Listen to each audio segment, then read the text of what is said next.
It's Thanksgiving Eve, which means something across the rest of America and another thing entirely here in the city of Pittsburgh. Good morning to you. I'm Dejan Kovacevic of DK Pittsburgh Sports, and this is Daily Shot of Penguins. It comes your way bright and early every weekday. If you're into football and or baseball, I also offer daily shots of Steelers and Pirates in the same place that you found this. Penguins versus Rangers tonight at PPG Paints Arena, 7:08 p.m. face-off. I'll be there covering it for DK Pittsburgh Sports. I am always looking to this game, and that goes back to childhood.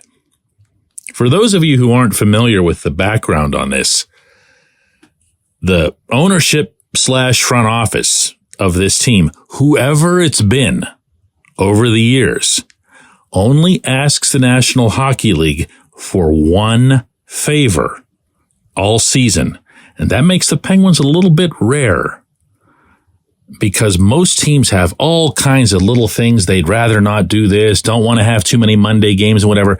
And because Pittsburgh has supported the Penguins the way it has, you've had very few requests. There's the Penguins, for example, are one of a handful of teams in the league that has Monday home games on a regular basis. Why? Because it doesn't affect the attendance all that much. You'll see that in New York, Toronto, Montreal, Boston, and Pittsburgh. And a couple other cities will get them, but again, not with that same frequency. All the Penguins want is Thanksgiving Eve. No one, not even the franchise's most diligent historians, know how this started. It's not really something that was planned. It's just that there were some games that happened to fall on Thanksgiving Eve. And what happens is that college students come home. They come home to see their parents. And those of us who are parents who are going to be blessed to have our kids coming home on this particular day, and you can tell by my intonation here, I'd hope that I'm one of them. That's really cool. And they want to go see their beloved hockey team when they're here. And because they can only come once or twice a year, given their school schedules, they really live it up. Listen for that crowd. Even if you're just watching on TV or listening on radio or whatever, listen for that crowd. You will hear a difference. You will hear something that sounds a lot like playoffs, a lot more chants, a lot more everything. And I really feel that's something that this city should be proud of. The younger generation has adopted the Penguins in a way that even the late Dan Rooney, the former iconic owner of the Steelers, the team that's, globally a zillion times better known from a branding standpoint than either the Penguins or the Pirates, he would say that he was jealous, and he's using the term playfully, of the grip that the Penguins had on the younger generation in this city. And this Thanksgiving Eve event is kind of a celebration of that. You guys went in on a little bit of I don't know how to put this. It's not something that I would share on the Daily Shot of Steelers, but I'd like to think that the 3 daily shots that I do every day, there's a little bit of a different audience, and there's not that many people listening to all 3. So if you promise not to tell anybody who listens to Daily Shot of Steelers this, I'll go ahead and whisper it in your ear. You guys, you were the ones who got Matt Canada fired. Yeah, I know you didn't come to the hockey show to hear about Matt Canada. You can't even escape the news. It became such a massive deal. But it started with a group of hockey fans at Acrisure Stadium 6 weeks ago chanting, "Fire Matt Canada." And I was able to confirm this because one of these individuals, I know, was sending me direct messages up to the press box and said, "Hey, it started here in this section. We're the ones who got that started." And they were a bunch of hockey fans who were using that chant, the same sound, the same rhythm, to get Ron Hextall fired this past spring at PPG Paints Arena. Same everything.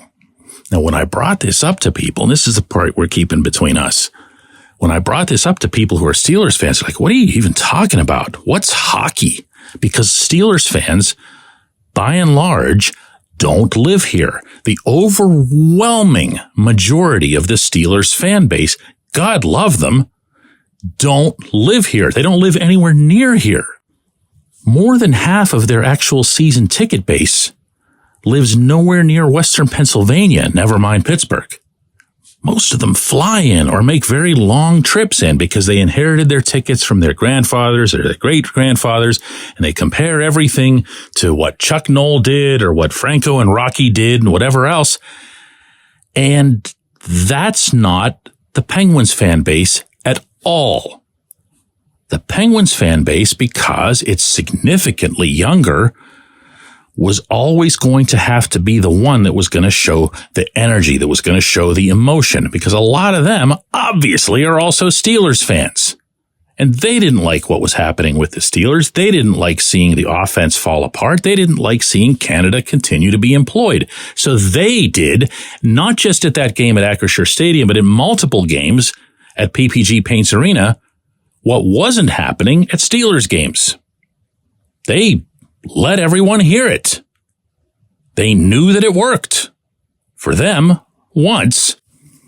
And say what you want about whatever might have gone into Mike Tomlin's decision or when he made it and everything else.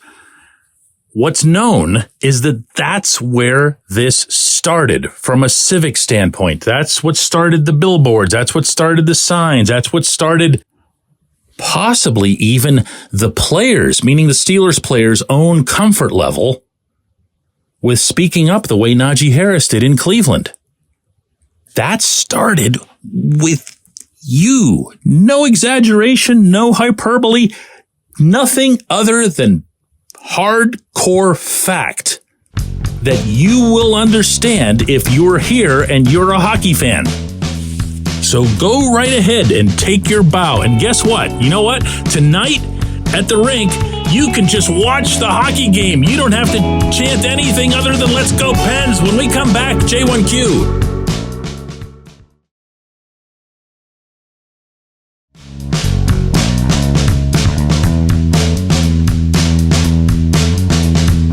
I should probably mention, since this is a really significant game tonight, before I get to J1Q, that Ricard Raquel went on, or is going to go on, in all likelihood, injured reserve. He's out longer term with an injury per Mike Sullivan yesterday after practice. Chad Ruhwedel is considered week to week, which also usually means longer term, although in the Sullivan lingo, week to week can mean as little as 2 weeks, 3 weeks. Longer term means a month or more, usually means 4 to 6 weeks. And by the way, it usually means a broken foot when he uses that. And Brian Rust also is being evaluated for an injury. All of these guys were held out of practice. A bunch were called up from Wilkes-Barre, Jansen Harkins, Alex Nylander, John Ludwig, who's probably going to get back into the lineup for a significant game. And that's obviously not optimal. Today's J1Q comes from Chris, who says, "So DK, my dad called me up and he says the Pens play better on the road. And I get it. The Pens style over 30 years has been to score. And that's fun to do at home, but they play a more simple game on the road. Avoiding recency bias, 14 Game 7s they've played since 1993, 8 of them at home, and they won 3, just 3. They've won 5 of the last 6 road Game 7s. This has to be something, right? No, it really doesn't. Certainly not if you get into some recency bias and just look at the 17 games that have been played to date this season. You've got a breakdown of the Penguins being 4-5 at home, 5-3 on the road. That's a negligible difference. That's not any sort of meaningful breakdown between the two. The Penguins lead the NHL with 5 shutouts, which is actually a really bizarre stat, right? But 2 of those have come at home and 3 on the road, so there's not really any separation there either.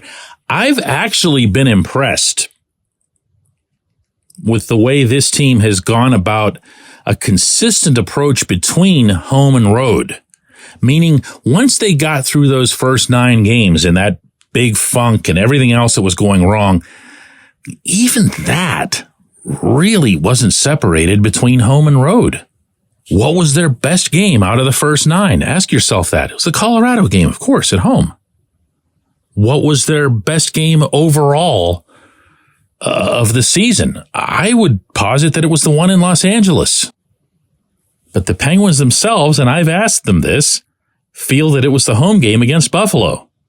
They feel they were just in complete suffocation mode that night against the Sabres.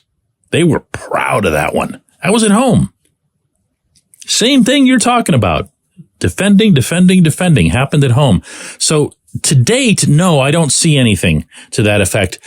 Even with the power play, that's one of the areas that you will see some daylight between home and road for a team like Pittsburgh that has arguably too much skill and thinks that they can make any pass dissecting any penalty killing box and end up just turning the puck over all night. But even that's been pretty much the same, home and road, meaning it hasn't been great. It also hasn't been awful, but it hasn't been tilted in one direction or the other. My feeling is that this is largely because you have the older team. When you have Sidney Crosby, Evgeny Malkin, Chris Letang, Erik Karlsson, even some of the mid-range age guys, they've been at this for a while, and they don't take to the ice and look around and say, whoa, Los Angeles, this is scary. The Kings have a loud crowd. They couldn't care less. They're just going over the boards and playing the game the same way they would anywhere else. That's one of the pluses of having the older group. I appreciate the question. I appreciate everyone listening to Daily Shot of Penguins. Going to have another one of these tomorrow for Thanksgiving that's going to be a little bit different, and I hope you'll join me for that.